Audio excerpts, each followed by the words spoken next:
The Home is a 2025 American film directed by James DeMonaco and stars Pete Davidson, John Glover, and Bruce Altman. The plot follows Max, a troubled dude who's given an ultimatum where if he works at this retirement home as a janitor for a while, he can stay out of jail. And something about this facility just seems not quite right.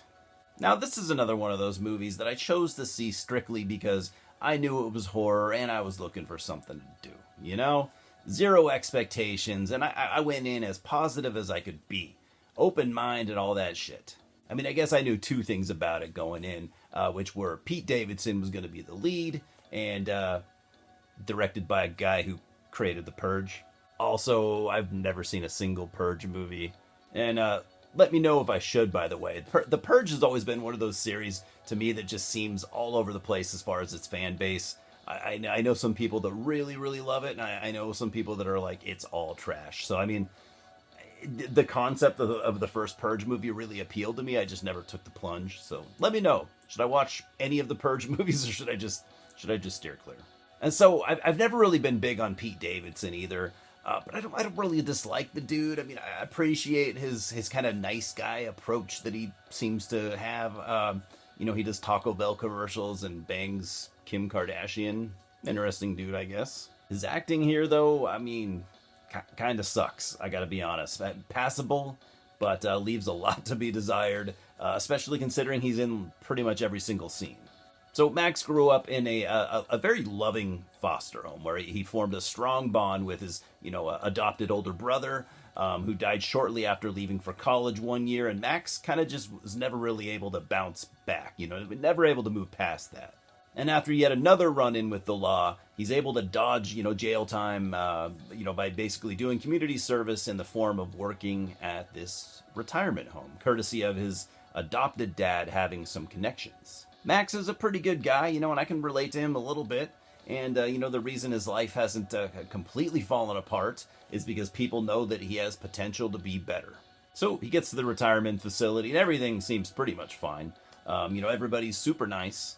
Almost too nice at times, except for, two of the people that work there that have it out for him. And he's been very sternly warned that he's not ever to go to the fourth floor in this retirement home. Where he's told that that's basically where the dangerous patients reside. And as he works in the building, sometimes he hears screams coming from that floor. He notices some odd behavior from some of the residents he's gotten to know, and he's really taken a liking to a few of them. So creating some concern. He actually becomes sympathetic to these old folks. And I mean, this might all sound interesting to you. I'm not really sure, but I definitely don't want to oversell this. Honestly, the plot isn't too bad. It gets boring at times. Some of the scenes drag, even if the twists and reveals are slightly clever. Like on paper, I actually do like this script. I'm just gonna come out right now and say it just needed a better director.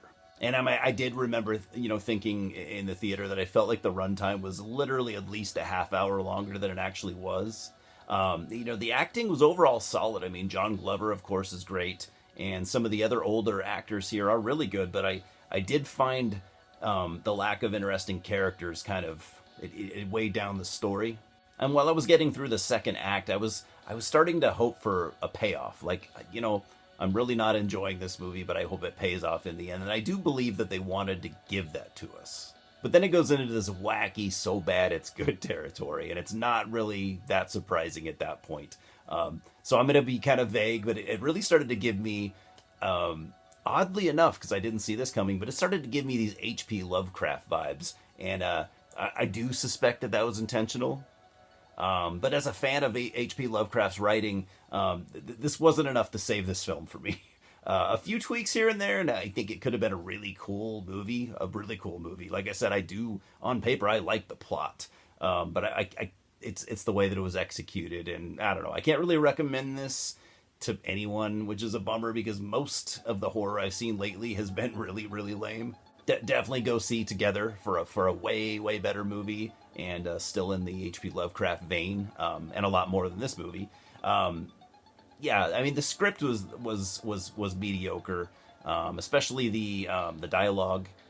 Pete Davidson's performance was really flat. The movie looks slick, but it also has a kind of a really sterile, ugly look. Again, I did kind of like the plot. For the Lovecraftian feel, it just was not executed properly, or at least in the way I would have wanted it.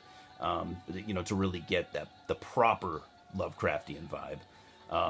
But what I did like, I know I've been dogging on 90% of this movie, but I did like the gore. It actually had, it was kind of used sparingly, but when it shows up, it goes pretty hard, man.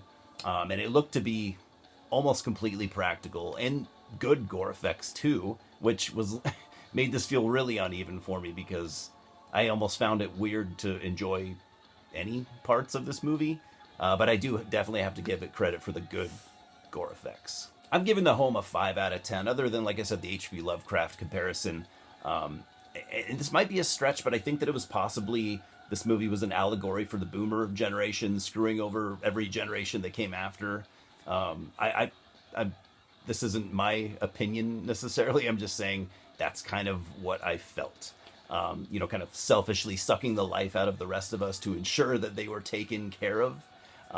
Did anyone else get that vibe if you've seen this? It could just be me. There's a line in the movie where Pete Davidson's character says something about boomers.